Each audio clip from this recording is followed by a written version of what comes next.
It was so hard coming out of the rally yesterday about the sad tragedy of the boy who fell or slipped off of that big building, the construction site.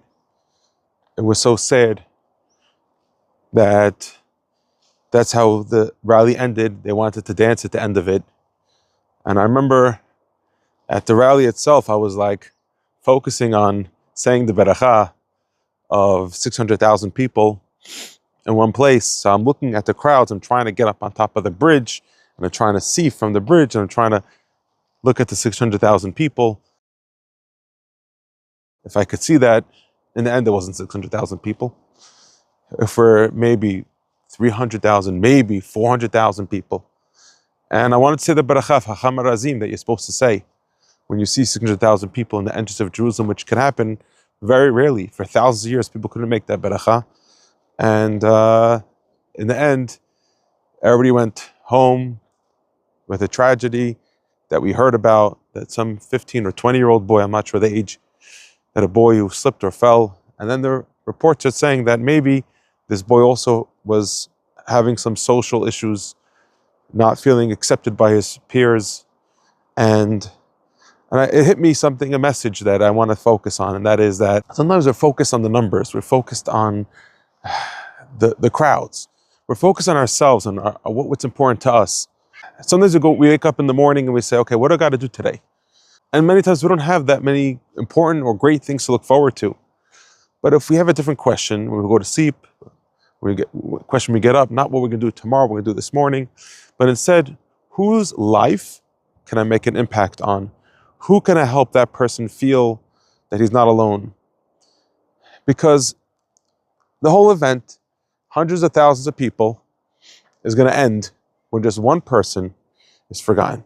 I remember people asked me why I got into the coaching area. It's because when I was in yeshiva, I remember there was a boy who was suffering in 9th grade from very bad acne. And he didn't like how he was looking with all the creams that he would put on his face. They weren't really helping, those creams. And one day I saw he was very, very down. It was the beginning of 9th grade. Everybody was trying to break into the different circles, social circles. At the time, I was more popular in the class. He saw me, and he saw that that he was down. And I said, "What's going on? Everything okay?"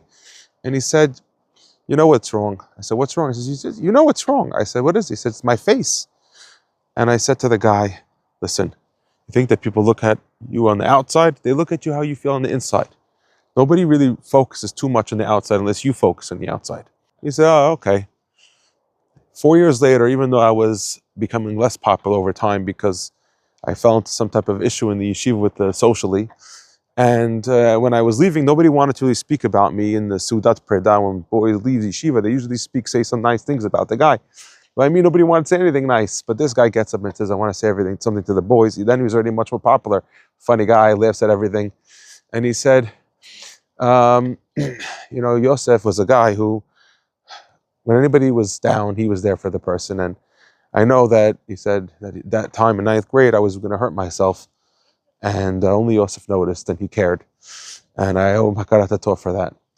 And that's what brought Yosef Sadiq out of jail, was noticing that there were people in the jail that were having a hard time. Even Yosef's having a hard time. He notices that there's other people that are feeling bad. If we think about other people, we realize that even in yeshiva, as great as Saratskin's yeshiva, he has so many boys, and he's a great yeshiva, right? But just one boy goes to jail, the whole yeshiva is going crazy. One boy falls off of a building because he has the whole place. So why do we have to wait for that person who's quiet too long? You see somebody's quiet, you see somebody's down, why don't you go over to the guy and say something? Look for the people. If you're not going to look, you're not going to see them.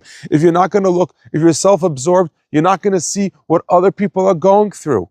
Start seeing where you can make a difference in somebody else's life. It could be even not so far from you, could be the close to the more important, your wife, your kids. Is there a child that's not getting enough love, attention? Sometimes we don't realize that we're having a disconnect from our people that are closest to us, a family member. When Avraham Avinu, he sets up his tent, he makes sure to put it in a place where he's needed most. He puts himself in a desert. He puts himself out of Sodom, next to a place where nobody is taking care of you, nobody's helping you, nobody's going to bring you into their houses, nobody's going to do achnasat orhim. And exactly there is the focus of life.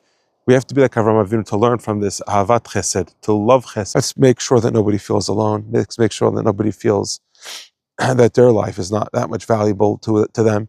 And it could be that's what Hashem is telling us. He's maybe telling us, hey, you know what's going on? Maybe you're not focusing on the people that are in the Haredi world. Maybe we're too much focused on the numbers, but we're not focused on each and every single person.